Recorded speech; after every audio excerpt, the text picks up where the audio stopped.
छतरपुर दौरे पर पहुंचे उच्च शिक्षा मंत्री इंदर सिंह परमार ने बजट को आम आदमी और शिक्षा को समर्पित बताया। मध्य प्रदेश सरकार के उच्च शिक्षा मंत्री आज छतरपुर के एक दिवसीय दौरे पर पहुंचे हैं। इस दौरान उच्च शिक्षा मंत्री ने भारत सरकार के आम बजट 2024-25 को जनहितैषी बताया। दूसरी ओर आम बजट आमजनों को राहत देने के साथ ही शिक्षा जगत के लिए भी राहत देने वाला बताया।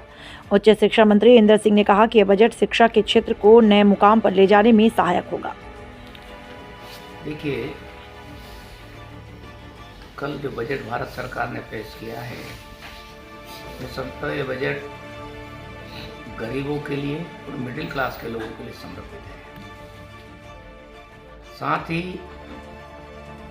रोजगार के बड़े अवसर पैदा करने वाला होगा और हमारे स्कूलों तक, नीचे तक जिस प्रकार से इंटरनेट की सुविधा देने की बात उसमें कही हर मिडिल स्कूल तक है, वो एक ऐतिहासिक परिवर्तन हमारी शिक्षा के क्षेत्र में दिखेगा।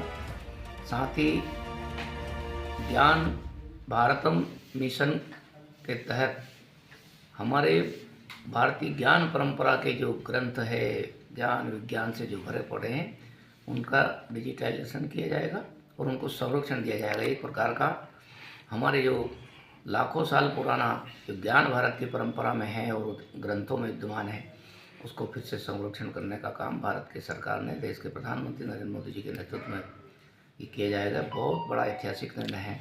मैं समझता हूँ कि जिस प्रकार से राष्ट्रीय शिक्षा नीति से देश की शिक्षा को उज्जवल परिवर्तन करने का काम देश में चल रहा है, उसी प्रकार से इस बजट में जो निर्णय किए हैं वो ऐतिहासिक होंगे। भाई साहब, आपने शिक्षा मंत्री होते हुए राजस्व सीएम राइज का एक बहुत बड़ा अचीवमेंट किया था। अब उच्च शिक्षा मंत्री पद पे अगले आपके क्या टास्क हैं आपके चार से? देखिए, सीएम राइज नाम हमने रखा है, लेकिन हमारे देश की राष्ट्रीय शिक्षा नीति के अनुरूप हमको शैक्षणिक संस्थानों को बनाना है। उसी का एक हिस्सा हमारा सीएम राइज विद्यालय था। उच्च शिक्षा में भी जो पीएम एक्सीलेंस है वो हमारा राष्ट्रीय शिक्षा नीति के अनुरूप है, देश के प्रधानमंत्री जी के दिशा निर्देशों के अनुसार है। बड़े बदलाव हम वैश्विक स्तर की शिक्षा अपने मध्य प्रदेश के बच्चों को दे सके, इस प्रकार के बदलाव हायर एजुकेशन में हो रहे हैं, टेक्निकल में हो रहे हैं। और आयुष को हम भारतीय ज्ञान परंपरा का एक हिस्सा मानते हुए फिर से भारत के जनमानस में उस को स्थापित करना चाहते हैं, ताकि क्योंकि भारतीय समाज आयुर्वेद को अपने जीवन पद्धति का हिस्सा मानता है, उसको हम रिसर्च बेस करने जा रहे हैं, ताकि आने वाले समय में हम अपने देश के लोगों को स्वस्थ रख सकें, उनके जीवन में खुशहाली ला सकें। धन्यवाद।